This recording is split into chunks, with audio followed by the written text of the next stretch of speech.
اعوذ باللہ من الشیطان الرجیم بسم اللہ الرحمن الرحیم الحمد للہ وکفی والصلاة علی عبادہ الذین اصطفی اما بعد۔ محترم ساتھیو، یہ وہ ایام ہے کہ جن میں مومنین خصوصی طور پر امام حسین علیہ الصلاۃ والسلام، ان کے اولاد، ان کے اصحاب، ان کے جانثار ساتھی اور اسی طرح اس قافلے کو یاد کرتے ہیں کہ جو مخدرات عصمت پر مشتمل تھا، کہ جسے کوفہ سے کربلا سے کوفہ اور کوفہ سے شام قریہ بہ قریہ پھرایا گیا۔ انہیں یاد کر کے ایک مومن کا دل رنجیدہ ہوتا ہے اور افسوس کی کیفیت کے ساتھ آنکھوں سے اشک بھی جاری ہوتے ہیں، اور یہ آواز ہر مومن کے دل کی ہوتی ہے، فَيَا لَيْتَنِي كُنْتُ مَعَكُمْ يَا سَادَتِي، اے ہمارے سید و سردار، کاش ہم آپ کے ساتھ ہوتے اس معرکے میں، اس موقع پر، تو آپ کے دفاع میں اپنی جان قربان کر کے افوز و فوزن عظیمہ، تو یقیناً ہم ایک عظیم کامیابی کے مرتبے پر پہنچ جاتے۔ اور یہی وہ بات ہے کہ جو ہمیں اس روایت سے بھی پتہ چلتی ہے کہ جو امام رضا علیہ الصلوۃ والسلام سے ہے، جس میں امام نے فرمایا یبن شبیب ان سرک ان تکون لک من الثواب مثل ما لمن استشهد مع الحسین علیہ السلام، کہ اے فرزند شبیب، اگر تم چاہتے ہو کہ تمہیں بھی اسی طرح کا ثواب ملے کہ جو ثواب امام حسین علیہ الصلوۃ والسلام کے ساتھ شہید ہونے والے ساتھیوں کو ملا، فقل متی ما ذکرتہ، جب بھی امام حسین کو یاد کرو تو یہ کہو، کیا کہو؟ یا لیتنی کنت معہم، کاش کہ میں ان کے ساتھ ہوتا، فافوز فوزا عظیما، تو میں بھی ان کے ساتھ اس عظیم کامیابی کو حاصل کر لیتا۔ امام سجاد علیہ الصلوۃ والسلام سے منسوب یہ گفتگو ہے، اس لیے کہ ایام شہادت امام زین العابدین علیہ الصلوۃ والسلام ہے، تو امام ہی کی اس حوالے سے ایک حدیث جو ہمارے پاس موجود ہے، پانچویں امام سے یہ حدیث ہے، فرماتے ہیں کہ میرے بابا امام علی ابن حسین زین العابدین فرماتے ہیں کہ ایما مؤمن، جو بھی مومن، دمعت عیناہ لقتل الحسین ابن علی دمعتا، جس مومن کی بھی آنکھ ایک آنسو اگر بہائے، یہاں تک کہ وہ آنسو اس کے رخسار تک آ جائے، تو کیا ہوگا؟ پروردگار عالم اسے جنت میں عظیم مقام دے گا۔ تو یہ بات واضح ہے کہ ائمہ اطہار علیہ السلام نے کربلا کے بعد اس واقعے کو زندہ رکھنے کی کوشش کی کہ کسی طرح سے مومنین کے دلوں میں یہ واقعہ اپنی جگہ رکھے اور اس واقعے کو فراموش نہ کیا جائے۔ خود امام زین العابدین علیہ السلام کی زندگی کے حوالے سے روایت کے جملے ہے، ظاہراً پانچویں امام کی روایت ہے، فرماتے ہیں کہ میرے بابا فرماتے ہیں لقد کان بکا علی ابیہ الحسین 20 سنۃ، اپنی زندگی کے 20 سال باقاعدہ اس طریقے سے گزارے کہ وہ باقی زندگی سے جدا محسوس ہوئے، اور یہ 20 سال امام اپنے بابا پر گریہ فرماتے رہے اور اس واقعے کو یاد کرتے رہے۔ تو جہاں امام سجاد علیہ السلام کی زندگی کا ایک بہت ہی واضح پہلو کربلا کی یاد تازہ کرنا، کربلا کو زندہ رکھنا تھا، وہیں امام کے زندگی کے اور بھی کچھ پہلو ہیں کہ جن کی جانب ہم آج آپ کے ساتھ اس کے بارے میں گفتگو کریں گے۔ انہی میں سے ایک بہت ہی زیادہ پرومیننٹ امام کی زندگی کا پہلو یہ ہے کہ امام نے اپنی زمانے کے جو گزرتے ہوئے حالات تھے اور رونما ہونے والے واقعات کے اندر کس طرح سے امام نے مناسب اقدام اٹھائے اور لوگوں کی رہنمائی بھی کی کہ ہمیں یہ بات نظر آتی ہے، اب امام ہوا کرتا ہے، مکتب اہل بیت کے اندر امامت ایک الہی منصب ہے کہ جسے مشیت پروردگار اپنی نگاہ انتخاب سے چنتی ہے، اپنی نگاہ انتخاب سے چنتی ہے، اور یہ لوگوں کے بنانے سے امام نہیں بنتا، بلکہ پروردگار عالم اس عہدے کے لیے اپنے برگزیدہ بندوں کو منتخب کرتا ہے، باصلاحیت بندوں کو منتخب کرتا ہے، اور اسی لیے امت کی ذمہ داری یہ نہیں کہ وہ امام بنائیں، بلکہ ان کی ذمہ داری ہے کہ اللہ کے بنائے ہوئے امام کو پہچانے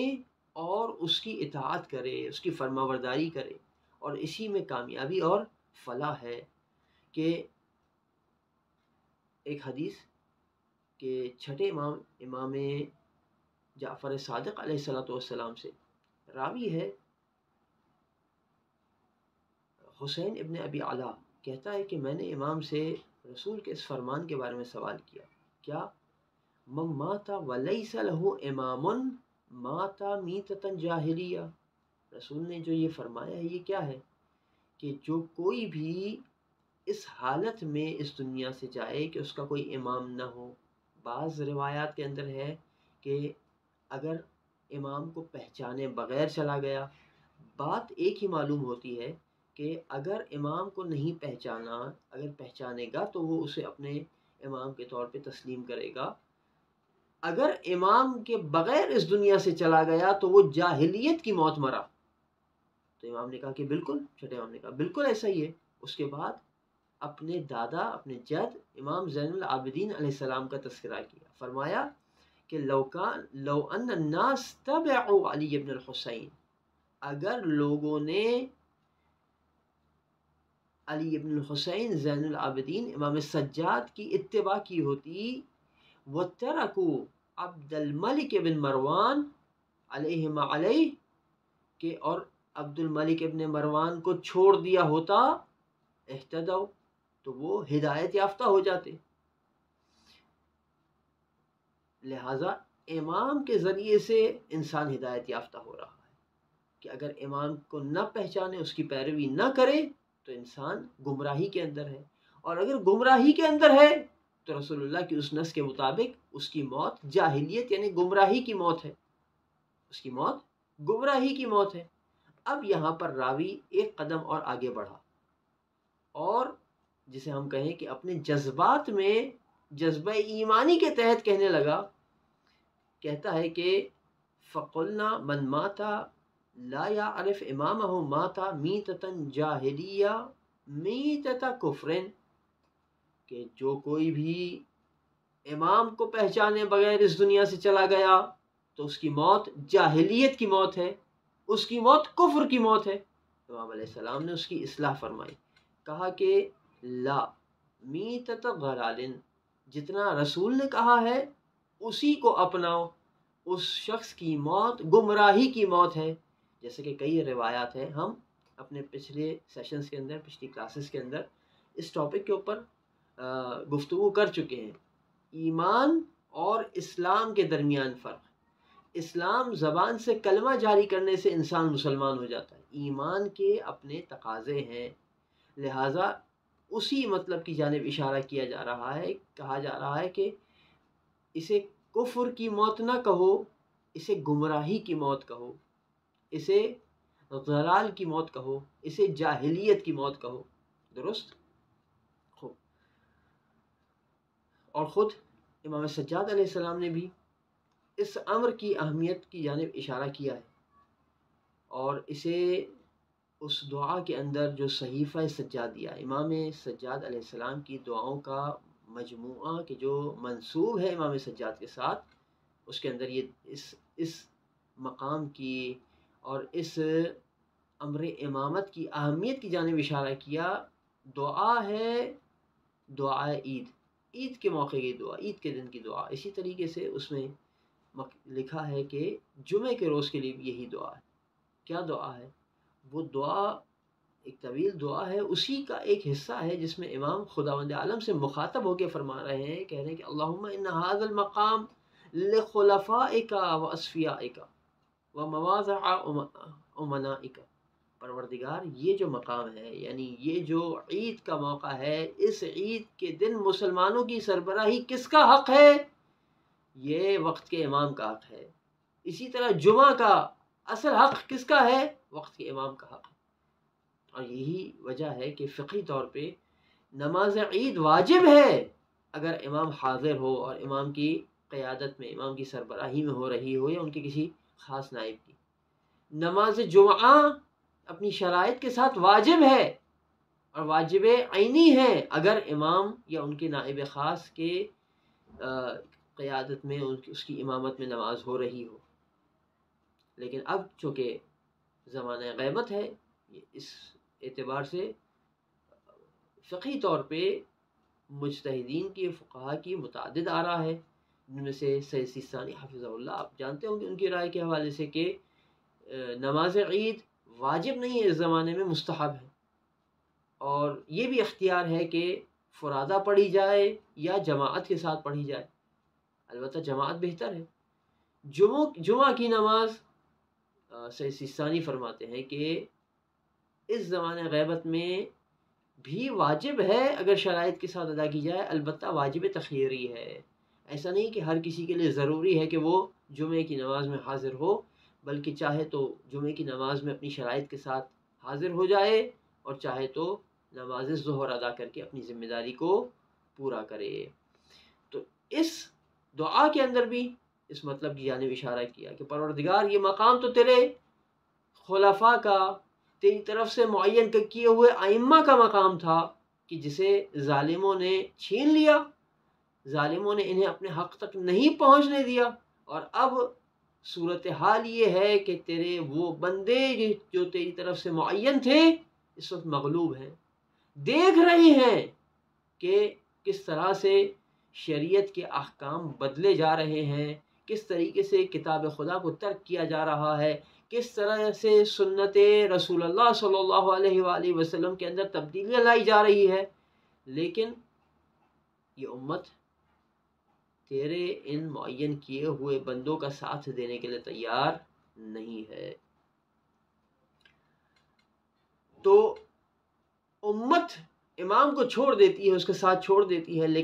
لیکن امام اپنے اس الہی فریضے کو اپنی استطاعت کے مطابق پھر بھی انجام دیتے رہتے ہیں۔ ہم نے امامت کے ٹاپک میں یہ باتیں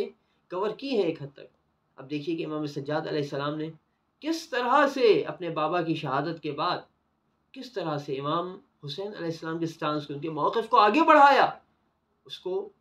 لوگوں کے سامنے پیش کیا، اس کو ظالموں کے سامنے رکھا۔ کس طرح سے کہ عبید اللہ ابن طلحہ آتا ہے اور کہتا ہے کہ اے سید سجاد بتاؤ، امام کی توہین کرنا چاہتا ہے، کہتا ہے کہ بتاؤ کیا فائدہ ہوا تمہارے بابا نے جو قیام کیا، تمہارے بابا نے جو انکار کیا اور ڈٹے رہے اپنی اس بات کے اوپر، کیا فائدہ ہوا؟ بتاؤ جیت کس کی ہوئی؟ تو اس روایت کے مطابق امام فرماتے ہیں کہ کچھ دیر بعد اذان ہو لینے دو، اقامت ہو لینے دو، نماز ہو لینے دو، یہی نماز کا ہونا میرے بابا کی فتح کا اعلان ہوگا۔ یا اسی طرح سے شام میں جب ایک شیخ، ایک قاری، قرآن پڑھا ہوا یا شاید قرآن کا حافظ آتا ہے امام سجاد کے پاس اور کہتا ہے کہ اس خدا کی حمد ہے، اس خدا کی تعریف ہے کہ جس نے حاکم کو فتح یاب کیا اور آپ لوگوں کو ناکام کر دیا۔ تو امام سجاد علیہ السلام نے متعدد آیات کے جو اہل بیت کی شان میں نازل ہوئی، وَآتِ ذِی الْقُرْبَىٰ حَقَّهُ، کہا کہ یہ کس کے بارے میں؟ یہ ہمارے بارے میں ہے۔ کہا کہ قُل لَا أَسْأَلُكُمْ عَلَيْهِ أَجْرًا إِلَّا الْمَوَدَّةَ فِي الْقُرْبَىٰ، یہ کس کے بارے میں ہے؟ کہا ہمارے بارے میں ہے۔ اس کے بعد فرمایا کہ انما یرید اللہ لیذھب عنکم الرجس اہل البیت ویطہرکم تطہیرا، یہ کس کے بارے میں؟ کہا ہمارے بارے میں۔ کہا یہ تم نے آیات پڑھی ہیں؟ یہ سب ہمارے بارے میں ہے۔ تو اس کے بعد دیکھیے کس طرح سے امام سجاد پابند سلاسل ہیں اور رسن بستہ ہیں، لیکن اس کے باوجود بھی کس طرح سے اس شخص کی ہدایت کا انتظام کیا کہ وہی بات کہ اگر اگر قرآن کی طرف نگاہ کرو تو وہ اہل بیت کی جانب لے کر آتی ہے، اگر اہل بیت کی جانب نگاہ کرو تو وہ قرآن کی طرف انسان کو لے کر آتے ہیں۔ کیوں؟ اس لیے کہ اللہ کے رسول کے اس حدیث کے مطابق یہ طے شدہ بات ہے کہ یہ دونوں قرآن اور رسول کی عطرت یہ کبھی آپس میں ایک دوسرے سے جدا نہیں ہوں گے۔ کس طرح سے امام حسین علیہ السلام کے موقف کو آگے بڑھایا، کوفہ میں داخل ہوئے، عورتیں رو رہی تھی، گریہ کر رہی تھی، تو امام سجاد علیہ السلام نے ان کو جھنجھوڑنے کے لیے کہا کہ اگر یہ عورتیں رو رہی ہیں تو ہمیں کس کے شوہروں نے قتل کیا؟ یہی کوفہ والے تو تھے۔ شام میں گئے، وہ شاندار خطبہ ارشاد فرمایا کہ جس سے یزید کے تخت کے پائے ہل کر رہ گئے اور اسے خطبہ بند کروانے کے لیے بے وقت اذان دلوانی پڑی۔ اس طریقے سے امام کے خطبے کو رکوایا، مدینے کے اندر آ کر اہل مدینہ سے خطاب کیا اور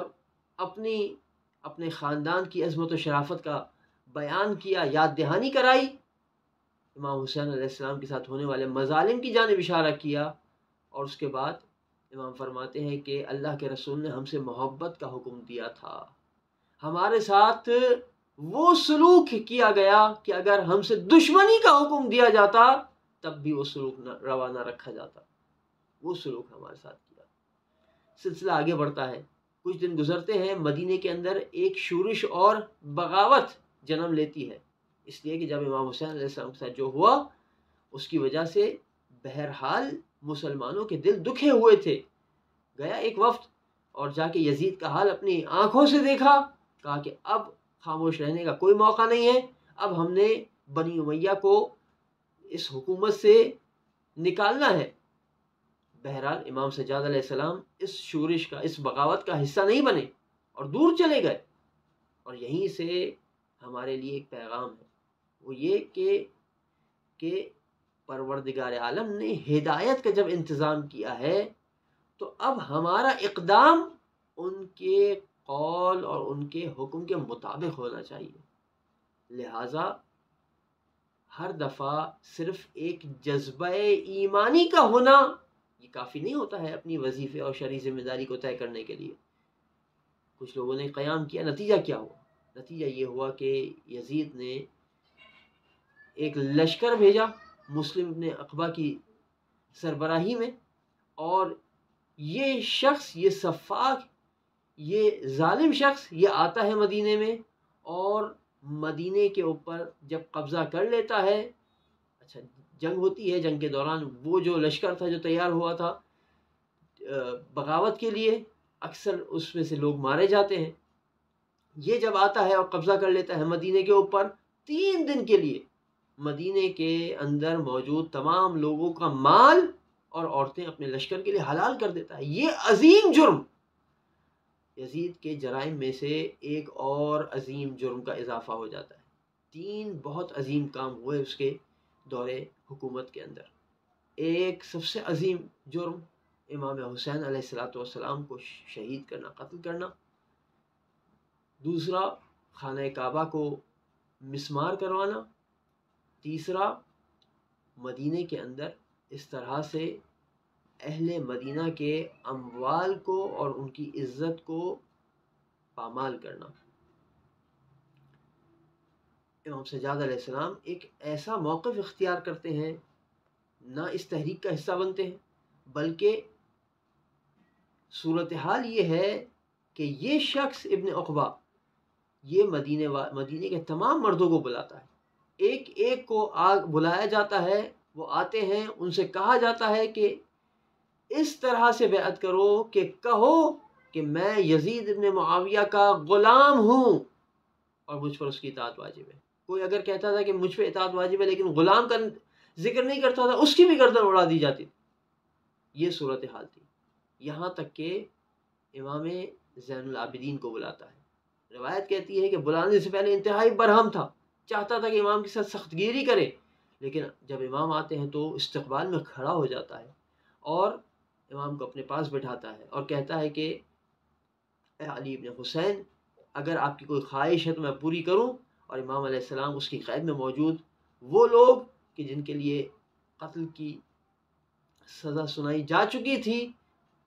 انہیں ایک ایک کر کے ذکر کرتے ہیں اور اس کی قید سے آزاد کرواتے ہیں۔ کتنی ہی خواتین کہ جو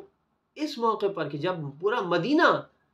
اس کی فوج کے لیے حلال ہو چکا تھا، کتنی ہی خواتین امام سید سجاد کے حصن میں اور ان کی پناہ کے اندر محفوظ رہیں۔ یہ موقع تھا۔ اس کے بعد کوفے سے توابین نے خروج کیا۔ اس کے بعد مختار ابن ابو عبیدہ ثقفی نے اس نعرے کے ساتھ قیام کیا کہ ہم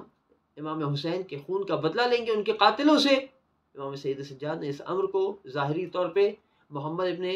حنفیہ کے سپرد کیا اور اس طرح کا ایک جملہ کہہ کر بات کو آگے بڑھایا کہ اگر کوئی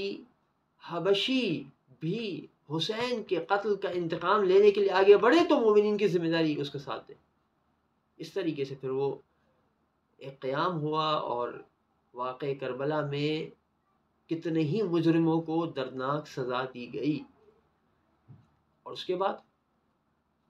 جب یزید چلا گیا، یزید کے بعد مروان آیا، مروان کے بعد عبد الملک ابن مروان آیا، یہ دور انتہائی سخت دور تھا اس اعتبار سے کہ کوفہ کے اوپر اور اس سے پہلے حجاز پر انتہائی درندہ صفت شخص حاکم بنایا گیا جس کا نام تھا حجاج ابن یوسف ثقفی۔ بعض کتب میں یہ بد دعا امام حسین علیہ السلام کے حوالے سے ملتی ہے کہ جب روز عاشور انہوں نے کوئی راستہ نہیں رکھا اور شدید ظلم کا نشانہ بنایا تو امام نے کوفے والوں کے لیے بد دعا دی تھی کہ پھر تم پر ایک انتہائی سخت گیر شخص پروردگار عالم حاکم بنائے گا کہ جس کا تعلق بنو ثقیف سے ہوگا۔ عجب نہیں کہ یہ وہی حجاج ابن یوسف ثقفی ہو کہ جس کے زمانے میں ہزاروں دسیوں ہزار لوگ قتل کیے گئے، اسیر کیے گئے، مرد ہوں یا عورت، جوان ہوں بوڑھے ہوں، انہیں حجاج نے قتل بھی کیا اور اپنی قید میں بھی رکھا۔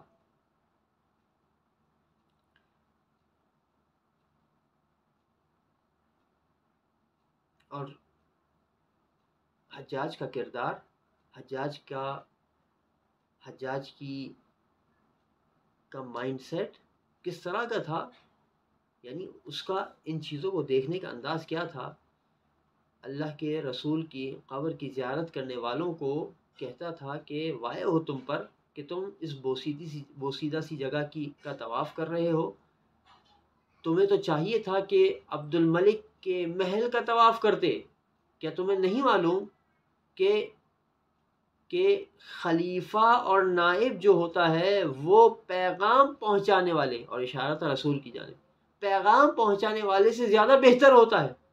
الیاذ باللہ، الیاذ باللہ۔ تو یہ وہ لوگ تھے کہ جو منتحل تھے اسلام کی جانب، یہ وہ لوگ تھے جو زبانی کلمہ پڑھنے والے تھے، ان کا نہ خدا سے کوئی تعلق تھا نہ رسول خدا سے کوئی تعلق تھا، لیکن یہی امت کا نصیب بنے۔ کیوں کہ جب حسین ابن علی نے صدائے حق بلند کی تو کسی نے ان کی اس صدائے حق کا ساتھ نہیں دیا۔ تو امام سجاد علیہ السلام، اور بات یہ نہیں تھی کہ سید سجاد کسی قسم کی نعوذ باللہ من ذالک بزدلی کا شکار تھے، بلکہ شجاعت تو وہ تھی کہ ابن زیاد کے دربار میں جب ابن زیاد نے سید سجاد پر طعن کیا تو امام نے اور یہ حکم سنایا کہ اس جوان کو قتل کر دیا جائے۔ جناب زینب کبریٰ آتی ہیں اور امام کی حفاظت کرتی ہے، تو اس وقت امام سجاد کے جملے کے اے لعین، اے حاکم، تو ہمیں موت سے ڈراتا ہے؟ موت تو ہم آل محمد کے لیے کا ورثہ ہے، ہمارے لیے شرف ہے خدا کی راہ میں شہید ہو جانا۔ لیکن بات یہ تھی کہ حالات اور ماحول اگر اس چیز کا ساتھ دے تو پھر اس قسم کی ذمہ داری شریعت ہم سے چاہتی ہے اور ہم سے تقاضا کرتی ہے کہ ہم وہاں پر جہاد کریں، اور نہیں تو پھر دیکھیے کہ کس طرح سے زہری، ایک روایت کے مطابق زہری سید سجاد کے پاس آتا ہے امام سے حج کے راستے میں ملاقات کرتا ہے، آتا ہے امام کے پاس، کہتا ہے کہ یا علی بن حسین ترکت الجہاد و صعوبتہ، اے حسین کے بیٹے، اے علی زین العابدین، آپ نے جہاد چھوڑ دیا اور اس کی سختیاں چھوڑ دیں، وَأَقْبَلْتَ عَلَى الْحَجِّ وَلِينَتِهِ، اور آپ نے حج اور اس کی نرمی اختیار کر لی۔ گویا تعریض کر رہا ہے، طعن کر رہا ہے کہ آپ نے شرعی وظیفے کو چھوڑ کر آپ آسان چیزوں کی طرف چلے گئے، جبکہ اللہ تعالیٰ کیا فرماتا ہے قرآن مجید میں، ان اللہ اشتری من المؤمنین انفسهم واموالهم، بے شک پروردگار عالم نے مومنین سے ان کی جانیں اور ان کے مال خرید لیے ہیں، کس چیز کے بدلے میں؟ بان لهم الجنہ، اللہ تعالیٰ ان کے بدلے میں ان کو جنت دے گا۔ کیا کرنا ہے مومنین نے؟ یقاتلون فی سبیل اللہ، خدا کی راہ میں جنگ کریں، فیقتلون ویقتلون، تو اس کے بعد وہ اللہ کے دشمنوں کو قتل کرے اور موقع آئے تو خود بھی قتل ہو جائے۔ وعدن علیہ حقا فی التوراۃ والانجیل والقرآن، کہ یہ وہ پکا اور حق وعدہ ہے کہ جو صرف قرآن ہی میں نہیں، اس سے پہلے توریت میں بھی کیا گیا ہے، انجیل میں بھی کیا گیا ہے، اور قرآن کے اندر بھی یہ وعدہ ہے، ومن اوفی بعہدہ من اللہ، خدا اگر وعدہ کرے تو پھر اس کے وعدے کے پورا ہونے میں کوئی شک نہیں ہو سکتا، اس سے بہتر کون اپنے وعدے کو پورا کرے گا۔ فاستبشروا ببیعکم الذی بایعتم بہ، تو بس جو تم نے معاملہ کیا ہے خدا کے ساتھ، اس سے بشارت حاصل کرو، وذالک هو الفوز العظیم، یہی عظیم کامیابی ہے۔ تو امام سید سجاد نے کہا کہ اے زہری، ہمیں قرآن مت سکھا، یہ جملہ امام کا نہیں ہے، امام نے کہا کہ اس کے آگے پڑھو، اس نے اس کے آگے پڑھا، کہا کہ التائبون، جو توبہ کرتے ہیں، العابدون، جو عبادت کرتے ہیں، الحامدون، جو خدا کی حمد کرتے ہیں، السائحون الراکعون الساجدون، جو رات میں خدا کی عبادت کرتے ہیں، رکوع کرتے ہیں، سجود کرتے ہیں، الامرون بالمعروف والناہون عن المنکر، جو امر بالمعروف کرتے ہیں، نہیں عن المنکر کرتے ہیں، والحافظون لحدود اللہ، اور جو خدا کی حدود کی، خدا کی شریعت کی پابندی کرتے ہیں، وبشر المؤمنین، اور مومنین کو بشارت دو۔ چوتھے امام فرماتے ہیں اگر ایسے ہوں تو ایسوں کے ساتھ جہاد کرنا حج پہ جانے سے افضل ہے، لیکن جب ایسے نہ ہو تو پھر ایسوں کے ساتھ جا کے جہاد کرنا یہ شریعت تقاضا نہیں کرتی۔ تو امام سید سجاد کی زندگی کا جہاں یہ ایک پہلو جو کہ بہت واضح اور بہت اہم پہلو ہے، کس طرح سے امت کی رہنمائی بھی کی، ہدایت بھی کی، اپنے ماننے والوں کی بھی ہدایت کی، اسی طرح سے فقراء کا انتہائی خیال رکھنا۔ روایات کہتی ہیں کہ رات کے اندھیرے میں اپنے کاندھے پر گٹھریاں لے کر جاتے تھے اور فقیروں، بیواؤں، یتیموں کے گھروں پر کبھی روٹی پہنچاتے تھے، کبھی ضروریات زندگی کے اور سامان پہنچاتے تھے، اور کبھی نقد درہم و دینار پہنچایا کرتے تھے، یہاں تک کہ جب انہیں ان کے انتقال کے بعد غسل دیا گیا تو باقاعدہ ان کے جسم پہ ان بوریوں کے نشان تھے کہ جو ان کے وزن کی وجہ سے ان کی پشت پر نشان پڑ گئے تھے۔ جہاں اتنا خیال فقراء کا، یتامہ اور مساکین کا، تو وہیں اپنے گھر والوں کا بھی خیال رکھتے تھے، اور یہ توازن کس طرح سے امام علیہ السلام مینٹین کرتے تھے، یہ بیلنس کیسے مینٹین کرتے تھے۔ دیکھیے جہاں ایک طرف دوسروں کا اتنا خیال ہے، گھر والوں کا بھی خیال ہے، کس طرح سے خیال ہے؟ امام فرماتے ہیں ایک روایت کے مطابق لَأَنْ أَدْخُلَ السُّوقَ وَمَعِيَ دَرَاهِمُ أَبْتَاعُ بِهِ لِعَيَالِ لَحْمًا وَقَدْ قَرِمُوا، میرے گھر والوں کو اگر گوشت کی خواہش ہو اور انہوں نے نہ کھایا ہو چند دنوں سے، تو میرے پاس کچھ پیسے ہوں تو ان پیسوں سے میں بازار جا کر ان کے لیے گوشت خریدوں، یہ میرے لیے زیادہ محبوب ہے اس کے مقابلے میں کہ میں ایک غلام کو خدا کی راہ میں آزاد کر دوں۔ یہاں یہ سبق ہے کہ انسان شریعت کے مزاج کو سمجھے، انسان اچھا کرنا چاہتا ہے، لیکن کیا چیز شریعت کے مزاج کے زیادہ مطابق ہے، اس کو سمجھنے کی بہت ضرورت ہے۔ بس عزیزان گرامی، محترم ساتھیوں، امام سید سجاد نے اپنی زندگی میں اپنے بابا کو بہت یاد کیا، بہت گریہ کیا۔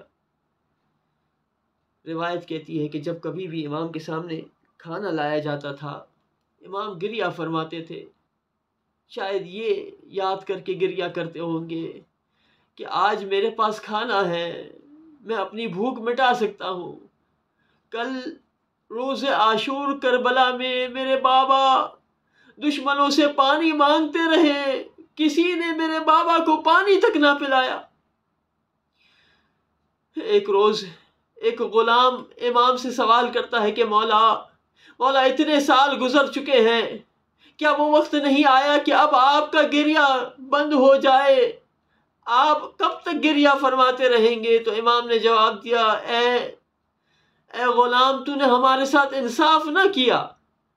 یعقوب علیہ السلام کے 12 بیٹے تھے، ایک بیٹا ان کی نظروں سے دور کر دیا گیا، ان سے دور کر دیا گیا۔ ان کے اوپر اتنا روئے، اتنا گریہ کیا کہ قرآن نے کہا کہ یعقوب علیہ السلام کی آنکھیں سفید ہو گئی، وہ نابینا ہو گئے۔ ارے میرے سامنے میرے بابا کو قتل کیا گیا، میرے بھائیوں کو قتل کیا گیا، میرے چچا کو قتل کیا گیا، بنی ہاشم کے 17 لاشیں میں نے اپنے ارد گرد دیکھے۔ نہ جانے سید سجاد کو کون کون یاد آیا ہوگا، ارے قاسم کا پامال لاشا یاد آیا ہوگا، آن و محمد کے لاشیں یاد آئے ہوں گے، ابو الفضل العباس یاد آئے ہوں گے، ارے کڑی الجوان شبیہ پیغمبر علی اکبر یاد آئے ہوں گے، ارے بابا کا وہ آخری وقت یاد آیا ہوگا کہ کس طرح ملعین حسین کے سینے پہ سوار ہو کر ہاتھ کو بالوں میں ڈال کر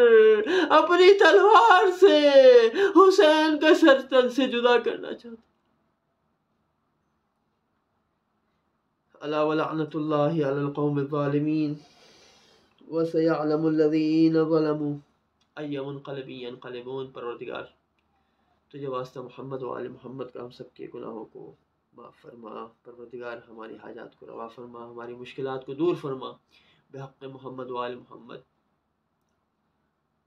امام زمانہ کی خوشنودی حاصل کرنے کی ہم سب کو توفیق نصیب فرما، ان کے لشکر میں ہم سب کو شامل فرما، ان کے ظہور میں تعجیل فرما۔